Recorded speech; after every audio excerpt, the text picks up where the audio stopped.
اعوذ باللہ من الشیطان الرجیم بسم اللہ الرحمن الرحیم الحمد للہ رب العالمین الرحمن الرحیم والصلاة والسلام علی سید الانبیاء والمرسلین امام المتقین خاتم النبیین سیدنا و مولانا محمد وعلی آلہ و اصحابہ اجمعین۔ رمضان شریف، اس کے جو روزے ہیں یہ ہم آپ سب لوگ بڑی اچھی طرح واقف ہیں، یہ ہم پر فرض ہیں۔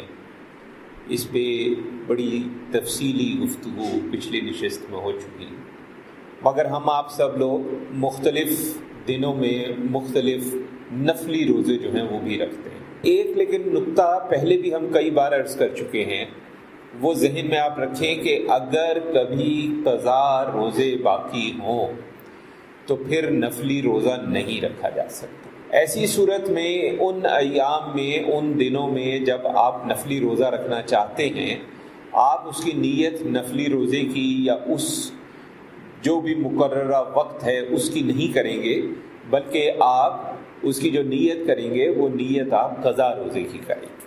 اب نفلی روزوں کے سلسلے میں سیدنا ابو امامہ رضی اللہ تعالی عنہ فرماتے ہیں کہ رسول اکرم صلی اللہ علیہ وسلم نے فرمایا کہ جو شخص اللہ کی راہ میں ایک روزہ رکھتا ہے تو اس کے درمیان اور جہنم کی آگ کے درمیان اللہ تبارک و تعالی آسمان اور زمین کی مسافت کے برابر خندق بنا دیتا ہے۔ اسی طرح ابو سعید خدری رضی اللہ تعالی عنہ سے روایت ہے کہ رسول اللہ صلی اللہ علیہ وسلم نے فرمایا جو شخص اللہ کی راہ میں ایک دن کا روزہ رکھتا ہے تو اللہ اس ایک دن کے بدلے اس کے چہرے کو جہنم کی آگ سے 70 سال دور کر دیتا ہے۔ اسی طرح ابو ہریرہ رضی اللہ تعالی عنہ فرماتے ہیں کہ رسول اللہ صلی اللہ علیہ وسلم نے فرمایا ابن آدم کا ہر عمل بڑھایا جاتا ہے، ایک نیکی 10 سے لے کر 700 گنا تک ہے۔ اللہ عز و جل فرماتا ہے سوائے روزے کے ایک نیکی 10 گنا سے لے کر 700 گنا تک ہے۔ اللہ عز و جل فرماتا ہے روزہ میری خاطر ہے، میں خود ہی اس کا اجر دوں گا۔ روزہ دار اپنی شہوت اور طعام میری خاطر چھوڑتا ہے۔ روزہ دار کے لیے 2 خوشیاں ہیں، ایک بوقت افطار اور دوسری اپنے رب سے ملاقات کے وقت۔ اور روزہ دار کی منہ کی جو بو ہے وہ اللہ کے ہاں کستوری سے بھی زیادہ عمدہ ہے۔ اب یہاں پہ 2-3 باتیں سمجھ لیں۔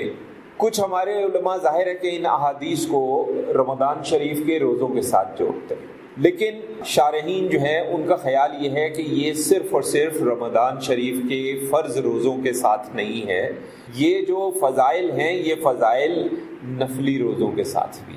اس کے علاوہ جہاں یہ کہا کہ اللہ کہتا ہے کہ روزے کا اجر میں خود دوں گا، اسی طرح ایک اور روایت جس کی صحت پہ کچھ لوگ کلام کرتے ہیں، اس میں یہ آیا ہے کہ روزے کی جزا میں خود ہوں۔ اس کو اب اس طرح سے دیکھیں کہ روز قیامت ان کو دیدار الہی ہوگا۔ جب جنت میں وہ جائیں گے، اب میں شرح عرض کر دوں کہ جنت میں جب وہ جائیں گے اور جنت کی وہ تمام انعامات کو دیکھیں گے تو وہ ظاہر ہے کہ مطمئن ہو جائیں گے، دل ان کا خوش ہو جائے گا، اور پھر اللہ تبارک و تعالیٰ ان کو جب اپنے دیدار سے نوازے گا تو پھر وہ ایسا کمال کا وہاں پہ ایک جذبہ ہوگا، ایسی کمال کی ایک خوشی ہوگی کہ اس کے آگے جنت کی اعلیٰ سے اعلیٰ نعمت جو ہے وہ بھی ہیچ لگے گی انسان کو۔ اب اصل بات تو یہ کہ اجر تو ہر چیز کا اللہ ہی خود دیتا ہے، تو یہ دوسری روایت کو سامنے رکھتے ہوئے پھر سمجھ میں آیا کہ اس کا اجر میں ایک اجر یہ بھی ہے کہ دیدار الہی سے نوازا جائے۔ اب اس پہ ظاہر ہے کہ مختلف مکاتب فکر بحث کرتے ہیں، کچھ لوگ دیدار الہی کا مکمل انکار کرتے ہیں، کچھ لوگ اقرار کرتے ہیں۔ ہمارا ایمان ہے کہ اللہ تبارک و تعالیٰ کا دیدار ہر جنتی مومن کو ضرور حاصل ہوگا، اس کی کیا کیفیت ہوگی وہ ہمیں نہیں معلوم۔ ظاہر ہے جب ہم کہتے ہیں کہ کسی چیز کا نظر آنا، تو ہم چونکہ اس دنیا میں ہیں تو ہم اپنی دنیا کے حساب سے دیکھتے ہیں، جیسے ہم اپنی آنکھوں سے چیزیں دیکھ رہے ہیں۔ یہ ضروری نہیں ہے کہ دیدار الہی کا یہی مفہوم ہو۔ وہاں پہ دیدار کیا چیز ہوگی، کیا کیفیت ہوگی، کس طرح دیدار ہوگا، اب یہ تو جب وہ وقت آئے گا تبھی پتہ چلے گا، مگر ہمارا ایمان ہے کہ دیدار الہی ہوگا، جو کہ جنت کی تمام نعمتوں سے بڑھ کر ایک نعمت ہے، جس کے بعد ایک روایت نظر سے گزری لیکن اس روایت پہ شدید اعتراض ہے، ہم پہلے عرض کر دیں لیکن سمجھانے کے لیے عرض کر دیں۔ کسی نے دیکھا کہ جنت میں دو لوگ کھڑے ہیں اور چہرہ ان کا جو ہے بلندی کی طرف ہے اور وہ بالکل گم سم ہے، نہ ہلتے ہیں، نہ بولتے ہیں، نہ دیکھتے ہیں۔ تو انہوں نے پوچھا کہ بھائی یہ کون ہیں؟ تو انہوں نے ایک ہمارے بہت بڑے محدث ہیں ان کا نام لیا کہ یہ وہ ہیں رحمت اللہ علیہ۔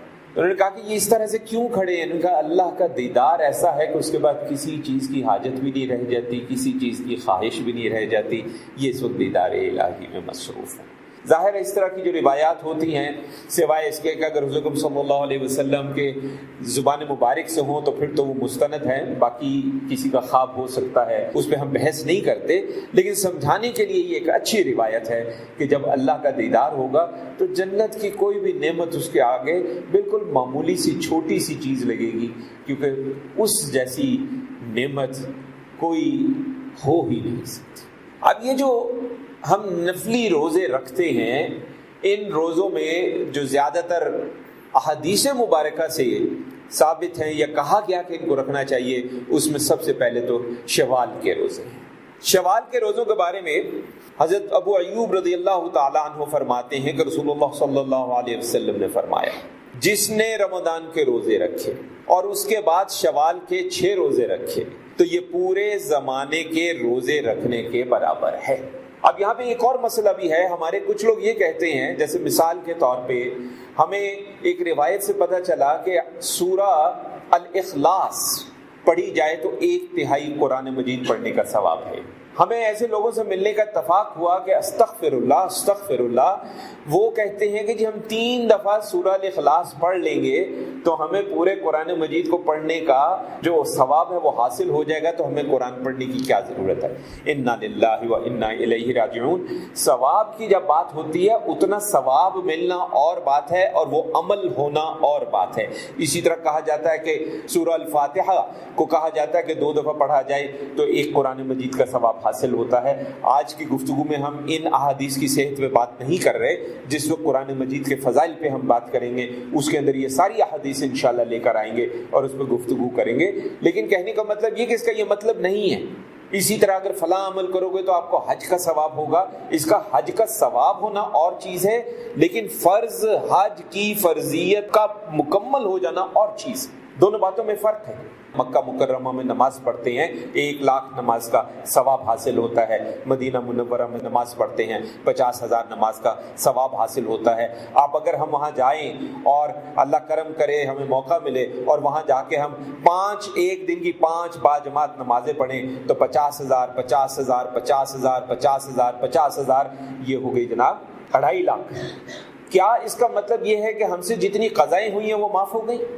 ثواب اور بات ہے، فرض اور بات ہے، ان دونوں کو اکٹھا نہیں کرنا۔ اس لیے اس کا کوئی یہ مطلب نہ سمجھے کہ اگر کہہ دیا کہ پورے زمانے کے روزے رکھنے کے برابر ہے تو اس کا مطلب یہ ہوا کہ بس شوال کے روزے رکھ لیے تو سمجھ لیں جو قضائیں ہیں وہ بھی ہو گئی، سمجھ لیں کہ آئندہ جو آنے ہیں وہ بھی ہو گئے، سمجھ لیں جو پچھلوں میں کوئی کوتاہی تو وہ بھی ہو گئی۔ اس کو ان معنوں میں ہم ایسی احادیث مبارکہ کو نہیں لیتے۔ جو قضا ہمارے پاس روزہ ہے اس کی قضا کرنا لازم ہے۔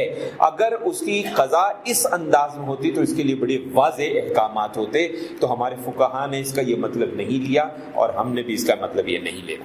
اسی طرح یوم عرفہ کا جو روزہ ہے تو ابو قتادہ رضی اللہ تعالی عنہ فرماتے ہیں کہ رسول اللہ صلی اللہ علیہ وسلم سے عرفہ کے روزے کی بابت سوال کیا گیا تو آپ صلی اللہ علیہ وسلم نے فرمایا کہ وہ گزشتہ اور آئندہ سال کے گناہوں کا کفارہ بن جاتا ہے۔ یعنی ایک روزہ پچھلے سال کے گناہوں کا کفارہ بھی ہو گیا اور اگلے سال کے گناہوں کا بھی کفارہ۔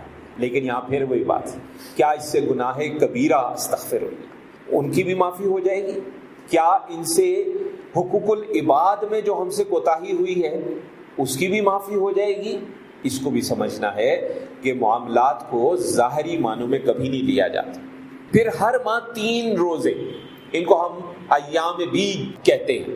عبداللہ ابن عمر رضی اللہ تعالیٰ عنہ فرماتے ہیں کہ رسول اللہ صلی اللہ علیہ وسلم نے فرمایا ہر مہینے 3 روزے رکھنا ہمیشہ روزہ رکھنے کے برابر ہے. اور یہ 3 کون سے ہیں؟ بید اس لیے کہتے ہیں کہ ابیض سفید کو کہتے ہیں. تو جو سفید یعنی چمکدار ترین 3 راتیں چاند کے مہینے کی، اسلامی مہینے کی، ہر ماہ حضرت صلی اللہ علیہ وسلم نے اس کو پسند فرمایا ہے. اس پہ عمل کرنے والے کے لیے عظیم اجر ہے. 13، 14، 15 تاریخ یہ جو 3 روزے ہیں یہ ہمیں ہر چاند کی تاریخ کے اگر ہم رکھیں تو بڑا عظیم اجر و ثواب ہے. اور جیسا کہ آپ نے دیکھا کہ حدیث کے مطابق ہمیشہ روزہ رکھنے کے برابر ہے. ابو قتادہ رضی اللہ تعالیٰ عنہ فرماتے ہیں کہ انہوں نے رسول اللہ صلی اللہ علیہ وسلم سے سوموار یعنی پیر والے دن کے روزے کے بارے میں پوچھا تو آپ نے فرمایا یہ وہ دن ہے جس دن میری ولادت ہوئی تھی. اس پہ ہمیں کوئی اختلاف رائے نہیں ہے، کسی مکتبہ فکر کو اختلاف رائے نہیں ہے کہ آپ کی ولادت جو ہے وہ پیر والے روز ہوئی تھی. اور اسی دن میری بعثت ہوئی تھی یعنی اعلان جو نبوت کا ہوا، یا اسی دن مجھ پر وحی نازل کی گئی. ابو ہریرہ رضی اللہ تعالیٰ عنہ سے روایت ہے کہ رسول اللہ صلی اللہ علیہ وسلم نے فرمایا کہ سوموار اور جمعرات کو اعمال پیش کیے جاتے ہیں، پس میں اس بات کو پسند کرتا ہوں کہ میرا عمل جب پیش کیا جائے تو میں روزے سے ہوں. اب ہمارے یہاں یہ بھی ہے کہ ہم مختلف ایام کے حساب سے بھی ہمارے پاس اس طرح کی احادیث موجود ہیں کہ فلاں رات یہ کام ہوتا ہے، فلاں دن یہ کام ہوتا ہے. اور پھر ظاہر ہے کہ ہمارے یہاں خلقت بہت بڑی تعداد ان دنوں میں ان راتوں میں عبادت کرتی ہے اور ان دنوں کو روزہ رکھتی ہے. لیکن یہاں بھی یہ ذہن میں رکھیں کہ صحیح حدیث ہے یہ ترمذی شریف کی کہ جس کے مطابق ہر پیر والے دن بھی روزہ رکھا جائے اور جمعرات والے دن بھی روزہ رکھا جائے. تو یہ بھی وہ ایام ہیں جن ایام میں اعمال جو ہے وہ پیش کیے جاتے ہیں. اب ایک چیز اور ذہن میں رکھیں کہ ایسی تمام احادیث مبارکہ جس میں ایسے الفاظ آئے کہ اعمال پیش ہوتے ہیں، اور میں یہ پسند کرتا ہوں کہ جب میرا اعمال نامہ پیش ہو تو میں روزے کی حالت میں ہوں، تو روزہ تو دن کی حالت میں ہوتا ہے. اس کا مطلب ظاہری طور پہ اس سے ہمیں کیا بات معلوم ہے کہ دن کی حالت میں اعمال پیش ہوں گے. تو پچھلی رات کو اگر ہم عبادت کریں بہت اعلیٰ بات، اس میں کوئی شک نہیں. واضح طور پہ حدیث مبارکہ سے ہمیں پتہ چلتا ہے کہ ہر رات کے آخری پہر اللہ تبارک و تعالیٰ جو ہے وہ نزول فرماتا ہے. اور جب نزول فرماتا ہے تو وہاں پہ پھر یہ کہ بھی کون ہے جس کو مغفرت چاہیے. تو یہ تو ہر رات کی فضیلت ہے ہمارے لیے الحمدللہ. ابن عباس رضی اللہ تعالیٰ عنہ فرماتے ہیں محرم کے روزوں کے بارے میں کہ رسول اللہ صلی اللہ علیہ وسلم نے فرمایا، ایک حدیث میں آیا کہ اگر میں آئندہ سال رہا تو 9 محرم کا روزہ رکھوں گا. اور اسی طریقے سے ابو ہریرہ رضی اللہ تعالیٰ عنہ نے فرمایا کہ رسول اللہ صلی اللہ علیہ وسلم کا فرمان ہے کہ رمضان شریف کے مہینے کے بعد افضل روزہ جو ہے وہ اللہ کے مہینے محرم کا روزہ. ابو قتادہ رضی اللہ تعالیٰ عنہ فرماتے ہیں کہ رسول اللہ صلی اللہ علیہ وسلم سے یوم عاشورہ کے روزے کے بارے میں پوچھا گیا تو آپ نے فرمایا یہ گزشتہ سال کے گناہوں کا کفارہ بن جاتا ہے. یعنی یہ جو نفلی روزے ہیں سارے، ان کو اگر ہم رکھتے چلے جائیں تو ہمارے جو کوتاہیاں ہیں، جو گناہ ہیں، ان کا کفارہ بنتا چلا جائے گا. اور اگر کفارہ ہو گیا تو ظاہر نامہ اعمال کے اندر بے تحاشا بے بہا ثواب کا اضافہ ہوگا. پھر ذوالحجہ کے 10 کے روزے، ظاہر عید والے دن تو روزہ نہیں رکھا جا سکتا، مگر ابن عباس رضی اللہ تعالیٰ عنہ فرماتے ہیں کوئی ایسا دن نہیں جس میں نیک عمل اللہ تعالیٰ کے ہاں ان 10 دنوں سے زیادہ پسندیدہ ہوں. ذوالحجہ کے 10 کی بات ہو رہی ہے. صحابہ کرام رضوان اللہ تعالیٰ علیہم اجمعین نے دریافت کیا کہ کیا اللہ کے راستے میں جہاد بھی نہیں ہے؟ تو رسول اللہ صلی اللہ علیہ وسلم نے فرمایا کہ ہاں، اللہ کے راستے میں جہاد بھی نہیں ہے، مگر وہ شخص جو اپنے نفس اور مال کے ساتھ نکلا ہو اور پھر وہ ان میں سے کسی ایک چیز کے ساتھ واپس نہ لوٹے. پھر اسی طرح شعبان کے روزے، ابو ہریرہ رضی اللہ تعالیٰ عنہ نے ایک بات تو بڑی واضح فرما دی کہ، اور یہ بھی ترمذی شریف کی حدیث ہے کہ جب آدھا شعبان باقی رہ جائے تو روزہ مت رکھو. یعنی پہلے 15 دنوں میں بے شک 15 کے 15 روزے رکھ لیے جائیں، لیکن 15 شعبان کے بعد روزے نہ رکھے جائیں. شارحین جو ہیں حدیث مبارکہ کے، ان کا اس میں خیال یہ ہے کہ اس کی وجہ یہ ہے کہ اس کے بعد رمضان شریف شروع ہونا ہوتا ہے، تو اس سے پہلے کوئی چند دن کا تھوڑا آرام مل جائے. یہ نہ ہو کہ تھوڑی سی کمزوری پہلے ہی ہو گئی ہو اور پھر رمضان شریف کے روزے رکھنے میں مشکل پیش آئے. یہ جو شارحین نے کہا ہے اس کی بھی ایک وجہ ہے، وہ بھی عرض کر دیں۔ بخاری شریف اور مسلم شریف دونوں کی یہ متفق علیہ حدیث ہے کہ جس کے اندر الفاظ آئے ہیں کہ حضور صلی اللہ علیہ وسلم شعبان کے پورے مہینے روزے رکھتے اور فرماتے کہ اتنا عمل کرو جتنی تم طاقت رکھتے ہو، اللہ نہیں اکتاتا جبکہ تم اکتا سکتے۔ اسی طرح حضرت عائشہ رضی اللہ تعالی عنہا فرماتی ہیں کہ رسول اللہ صلی اللہ علیہ وسلم کو رمضان شریف کے علاوہ کسی مہینے کے پورے روزے رکھتے نہیں دیکھا، نہ ہی شعبان کے علاوہ کسی دوسرے مہینے میں کثرت سے روزے رکھتے دیکھا۔ حضور صلی اللہ علیہ وسلم روزے رکھا کرتے تھے یہاں تک کہ ہم لوگ کہتے کہ آپ روزے ہی رکھتے چلے جائیں گے، اور افطار فرماتے یہاں تک کہ ہم کہتے کہ آپ افطار ہی کرتے چلے جائیں گے، اور آپ کسی مہینے میں ماہ شعبان سے زیادہ روزے نہیں رکھتے تھے۔ حضرت عائشہ رضی اللہ تعالی عنہا فرماتی ہیں اللہ کے رسول صلی اللہ علیہ وسلم کو سب مہینوں میں سے شعبان میں روزہ رکھنا زیادہ پسند۔ ایک اور حدیث میں آتا ہے کہ اللہ تعالیٰ اس مہینے میں یعنی شعبان میں اس سال مرنے والوں کے نام لکھ دیتے ہیں، اور مجھے یہ بات پسند ہے میری موت کے بارے میں جب فیصلہ کیا جائے تو میں روزے کی حالت میں ہوں۔ روزہ تو دن کا ہوتا ہے۔ اور پھر دارمی اور دارقطنی دونوں کی احادیث ہیں جس میں میں نے ابھی عرض کیا کہ نصف شعبان گزر جائے تو روزہ رکھنے سے باز آ جاؤ۔ اور ایک حسن صحت، ابھی تک صحیح حدیث عرض کر رہے تھے ہم، حسن صحت کی حدیث ہے، احمد میں بھی ہے، نسائی میں بھی ہے، امام طحاوی رحمۃ اللہ علیہ نے بھی بیان کیا ہے، کہتے ہیں کہ یہ شان والا مہینہ ہے جس کے متعلق لوگ غفلت کا شکار ہیں۔ یہ رجب اور رمضان کے درمیان میں واقع ہے، اس میں اعمال اللہ تبارک و تعالیٰ کی بارگاہ میں پیش کیے جاتے ہیں۔ میں پسند کرتا ہوں کہ میرے اعمال ایسی حالت میں پیش ہو کہ میں روزے کی حالت میں۔ ویسے تو کبھی بھی ہم روزہ رکھ سکتے ہیں نفلی، اس کے لیے کوئی قید نہیں ہے، سوائے اس کے کہ اکیلا جمعے کا روزہ فقہا کہتے ہیں کہ نہیں رکھا جا سکتا۔ اسی طرح اکیلا 10 محرم کا روزہ منع کیا گیا ہے، 9 اور 10 دو جوڑ کے رکھے جائیں گے۔ اسی طرح اگر جمعے کا رکھنا ہے تو یا 7 جمعرات کو جوڑ کے جمعرات اور جمعہ رکھا جائے گا، یا جمعہ اور ہفتہ جوڑا جائے گا۔ جمعرات اور جمعہ جوڑ لیا جائے تو اس لیے اچھا ہے کہ جمعرات کا روزہ رکھنا تو سنت بھی ہے، لیکن ویسے تو کوئی بھی روزے رکھے جا سکتے ہیں سوائے جن کی ممانعت ہے، جیسے عید کے دن روزہ نہیں ہو سکتا۔ لیکن یہ وہ روزے ہیں جو اللہ کے نبی صلی اللہ علیہ وسلم نے پسند فرمائے۔ تو ہم آپ میں سے جن لوگوں کو روزوں کا نفلی روزوں کا شوق ہو ان کو چاہیے کہ یہ ایک فہرست بنا لیں۔ ہم بھی کوشش کریں گے کہ اگلے جمعے سے پہلے اس کی فہرست بنا کے آپ لوگوں کے لیے لے آئیں، تاکہ اگر کسی کو چاہیے تو ہم سے لے لے، اور اس میں جن دنوں میں نہیں رکھنا وہ بھی اس میں ہم عرض کر دیں گے، تاکہ آپ اپنے پاس رکھیں، اس کے مطابق نفلی روزے رکھیں۔ لیکن ذہن میں رکھیں، ہم نے پہلے کہا کہ یہ نفلی روزے ضرور رکھیں، لیکن یہ ضروری ہے کہ اگر قضا روزے باقی ہیں تو آپ ان کی نیت نفلی روزے کی نہ رکھیں بلکہ قضا روزے کی رکھیں۔ اللہ تعالی ہمیں اس نیکی کی توفیق عطا فرمائے، ہمیں اذن بخشے، ہمیں شوق اور ذوق بخشے کہ ہم یہ نفلی روزے اس طرح سے رکھ سکیں، تاکہ جو اٹھتے بیٹھتے چلتے پھرتے ہم سے کچھ کوتاہیاں ہوتی جاتی ہیں وہ کوتاہیاں ساتھ ساتھ صاف ہوتی چلی جائیں۔ اللہ تعالی ہمیں ہدایت دے۔ وصلی اللہ علی خیر خلقہ سیدنا و مولانا محمد وعلی آلہ و اصحابہ اجمعین برحمتک یا ارحم الراحمین۔